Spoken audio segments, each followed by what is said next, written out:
Hi, I'm Jane, and you're listening to the LilWeird, the podcast that stargazes through the strange, the forgotten, and the wonderfully bizarre. Tonight, we're going on a journey not across land or sea, but through the skies. The very same skies our ancestors once knew like the back of their hand. Before there were satellites or Google Maps, there was Polaris. Before we learned to follow time, we followed the moon. And before stories live in books, they were sketched in constellations. This episode is about the ancient night sky, not just a map, but as a companion. We'll uncover how early civilizations navigated the world using nothing but starlight, instinct, and memory. How they told time by the rising of Sirius, how they read the heavens for planting, praying, and passing on stories. We'll meet Polynesian wayfinders who cross oceans guided by star chants, Egyptian farmers who watch for Soplet, and the cosmic architects who align temples with the solstice sun. Because while today we search the sky for science, they search it for meaning. So, find a quiet place, maybe look up for a moment, and let's drift into the stories of the stars, into the wisdom we forgot, and the wonder we're just beginning to remember. Welcome to LilWeird. Welcome to the ancient night sky. Before there were GPS signals bouncing off satellites, before compass needles dance around magnetic fields, there was the sky. Our ancestors didn't just look at the stars, they read them. They knew the sky like we know the back of our hands. Its moods, its movements, its messages. To them, the stars were more than twinkling lights. They were memory, they were maps. Let's begin in the vast Pacific Ocean, where the Polynesians, navigators of unmatched skill, sailed thousands of miles across open water, guided only by the stars and their instincts. Their knowledge was embodied in something called the star compass, an invisible, memorized map of the night sky. It wasn't written down, it lived in their minds, in chants, in muscle memory. One of the last traditional master navigators was Maupiailug of Micronesia's Satawal Island. He came from a long lineage of Palo navigators who learned to feel the sea and read the sky. Mao could name hundreds of stars and recite how each aligned with particular ocean swells, wind patterns, and directions. He didn't just know when the stars rose or set, he knew what they meant when they did. In the 1970s, when the voyaging canoe Hokulea was being built in Hawaii as part of cultural revival, Maupiailug was the one who trained a new generation of wayfinders. Among them was Nainoa Thompson, who would become a leading figure in modern wayfinding. Nainoa brought together ancient wisdom and new tools. He was the first Hawaiian in centuries to navigate from Hawaii to Tahiti, over 2,500 miles without instruments. No compass, no maps, only the stars, the sea, and the teachings of Maupiailug. Nainoa said, "You must empty your mind. Then the signs are all around you. The stars will tell you where to go." wayfinding wasn't a trick of memory. It was a worldview, a philosophy of attentiveness and respect. Now, let's travel to the icy north, where the Inuit people also turn to the stars. In a world of snow and shifting light, the land itself could vanish in a storm, but the stars remained. One constellation they watched was Kilolugak, the whale. It helped orient them across the Arctic tundra, alongside practical cues like prevailing winds, animal migrations, and the quality of snow. Like the Polynesians, their navigation was embedded in culture, survival, and relationship with the land. And of course, across cultures, Polaris, the North Star, was the ever-steady guide. And moving in the night sky, it anchored travelers and mariners in the northern hemisphere. It became the cosmic constant, the one you could trust when the world around you changed. What all these systems share is this: navigation wasn't about tools, it was about relationship. The stars weren't distant, they were part of you. You watched them every night, you grew up under them, you knew their stories, their moods. To navigate was to remember, to know the sky was to know your way home. Long before clocks ticked and calendars flipped, our ancestors looked up to mark the rhythm of life. The stars, sun, and moon were more than twinkling lights. They were nature's timekeepers. guiding when to plant, harvest, feast, or fast. In the skies above ancient Egypt, one star shone with particular significance: Sirius, the brightest in the night sky. Each year, its heliacal rising, that is, its first appearance at dawn after a period of invisibility, coincided with a life-giving event, the annual flooding of the Nile River. This wasn't merely poetic timing. The heliacal rising of Sirius, known to the Egyptians as Sopdet, marked the start of the Egyptian New Year. Its appearance just before sunrise usually occurred in mid-July, heralding the inundation that deposited rich, fertile soil across the Nile Valley. Without this natural calendar, farmers would have struggled to prepare for one of the most crucial events of the agricultural cycle. Scholars like Thea de Jong and archaeological studies published in the Journal of the History of Astronomy confirm how closely Egyptian life was tied to the celestial sign. Sirius wasn't just a star, it was an oracle, a messenger of change. Temples and rituals were aligned to honor this moment.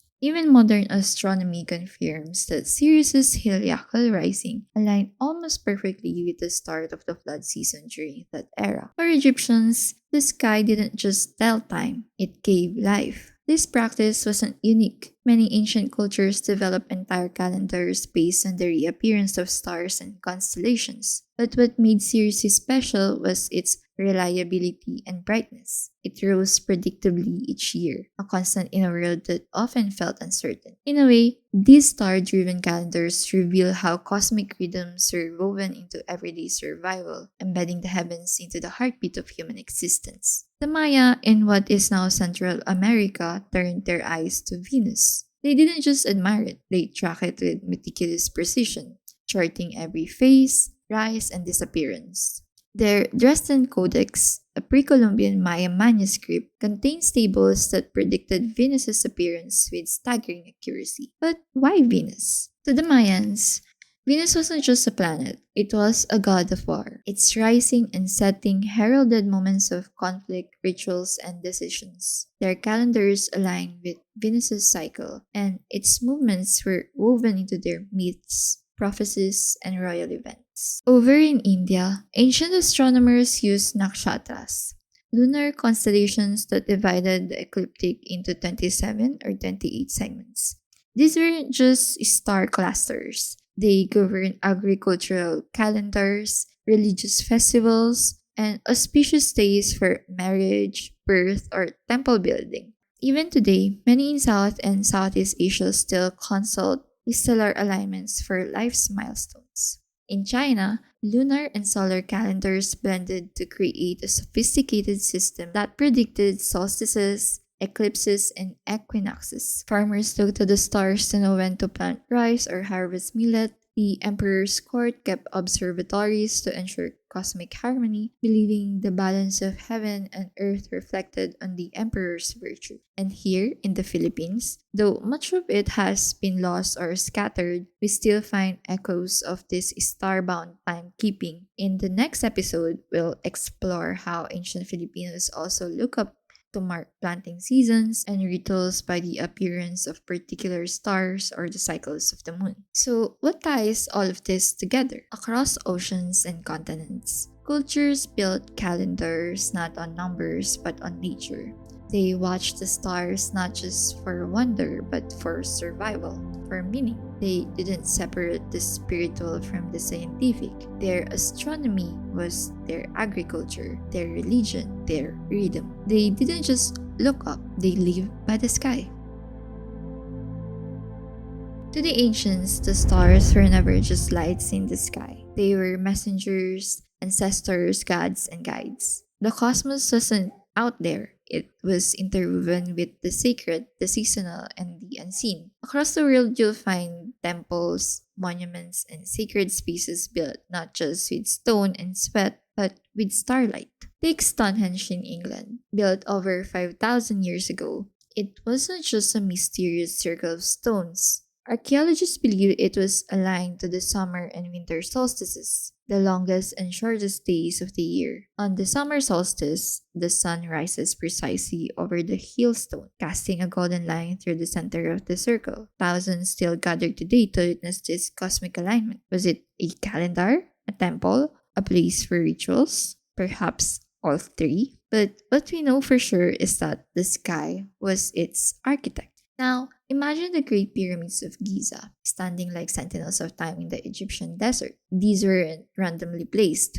The pyramids are nearly perfectly aligned with the cardinal directions through north, south, east, and west. Scholars have long debated how ancient Egyptians achieved this, but one theory is they used the stars, specifically the circumpolar stars, to map out the night sky and anchor their sacred geometry to the heavens. Some even believe the three pyramids align with the Orion's belt, a constellation associated with the god Osiris, the deity of the afterlife. Whether symbolic or structural, their connection between the sky and the spirit world was no coincidence. Across the Atlantic, indigenous North American tribes created medicine wheels, circular stone structures built on the ground, often aligned with sunrises, sunsets, and star risings. One of the most famous, the Bighorn Medicine Wheel in Wyoming, aligns with the summer solstice and with the heliacal risings of stars like Aldebaran and Rigel. These weren't just maps. They were ceremonial spaces where sky and earth met, where stories and seasons came together in sacred rhythm. In all these examples, what we see is not science or religion alone, but a fusion. The sky was a temple ceiling, a divine calendar, a storyteller in motion. It told people when to gather, when to mourn, when to plant, and when to celebrate. So, the next time we look up, maybe we shouldn't ask what the stars are, but who they were to the people before us. Throughout history, humans have looked at the same sky, but they saw very different stories written in the stars. Constellations were never just about navigation or agriculture. They were part of a cultural language, carrying values, morals, origin stories, and warnings. These weren't just patterns, they were living myths. When many of us think of constellations today, we think of names from Greek mythology: Orion, Cassiopeia, Andromeda, Pegasus, a celestial cast of gods, mortals, and monsters. These star patterns were part of a rich storytelling tradition, reflecting themes of pride, punishment, tragedy, and triumph.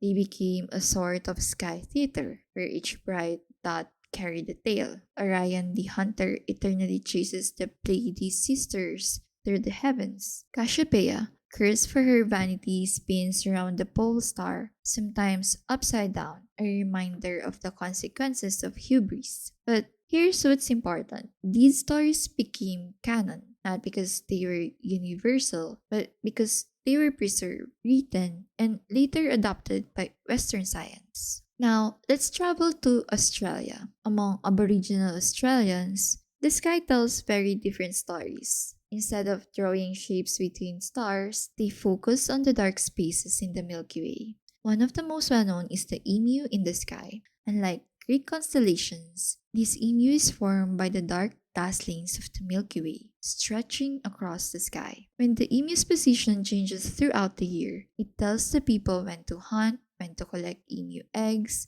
when to perform ceremonies. In the Burong people's stories, stars like Altair and Vega also play roles in their mythologies as animals or ancestral beings deeply woven into their cultural cycles. One of the most fascinating examples of cross-cultural myth is the Pleiades star cluster, often called the Seven Sisters. Versions of this story appear all over the world, from Japan, Subaru, to the Greeks, to the Filipino tale of seven stars forming a rosary-like pattern passed down orally in some provinces. But why does this story repeat across the globe? Some scholars believe it's because the Pleiades are bright, compact, and easy to spot, and their seasonal visibility made them natural markers for planting or seasonal changes. Others think the stories evolved separately, showing just how universally we long to explain the sky through kinship, story, and soul. To ancient people, the stars weren't just scientific, they were moral compasses, seasonal reminders, spiritual maps, and ancestral libraries. Each culture cast their own values into the cosmos. What we now call constellations were really just a mirror held up to the world they lived in. So, the next time you spot Orion, remember, that's just one version of the story. in another land, under another sky, the same pattern might be a turtle, a canoe, or a reminder of the gods who watch from above. We wandered through starlit paths and age-old stories, trees, constellations, drawn not just with lines but with longing. Every culture looked up and saw a different sky, but each one asked the same questions. Where am I? Why am I here? What does it all mean? Long before telescopes, we mapped meaning in the sky. The heavens became a mirror, reflecting not just gods and beasts, but ourselves. These constellations may not look like what they're named after. Orion doesn't really resemble a hunter. The Inuit in the sky isn't outlined in the shining stars. And yet, they endure, not because of their shape, but because of the stories we've woven around them. Our ancestors weren't just stargazing, they were memory keeping, myth making, future dreaming. And maybe we still are. So next time you look up, pause a little longer. Try to imagine what the stars meant to someone standing in the same spot hundreds or thousands of years ago. A farmer watching the skies for signs of rain, a voyager whispering chants to guide a canoe, a child hearing stories under candlelight, wide-eyed and curious. You're not just seeing stars, you're seeing echoes. And perhaps in the silence of the night sky, you'll hear one of those stories calling you back. In the next episode, we're bringing the stars closer to home. We'll journey into the Philippines' own ethno-astronomy, where stars had names like Balatik and Moroporo. Constellations told tales of hunters and harvests, and the night sky was more than a map. It was a living calendar, a spiritual compass, and a memory keeper. You'll never look at the stars the same way again. Thank you so much for joining me on this journey through the stars. If you enjoyed this episode, you might also love the next one. So don't forget to follow the podcast so you never miss a curious story. Want to dive deeper? Subscribe to my newsletter on Substack at LilWeird.substack.com for story-rich posts, episode extras, and all things weird and wonderful delivered straight to your inbox. And if you'd like to support this cozy little universe, drop by my coffee page at coffee.com/LilWeird. Every tip keeps candles burning and the stories flowing. While you're there, check out the Moon Notes Manifestation Journal, a dreamy little kit filled with prompts, worksheets, and spaces for tracking synchronicities, dreams, and signs from the universe. You can grab yours for $8 or get it as a thank you gift if you leave a tip or become a subscriber. Got thoughts, episode ideas, or just want to say hi? Message me anytime on Instagram at LilWeird_universe. I'd love to hear from you. And if you think someone in your life would enjoy this episode, please share it. It helps more curious souls discover this space. Until next time, stay curious, stay luminous, and thanks for listening.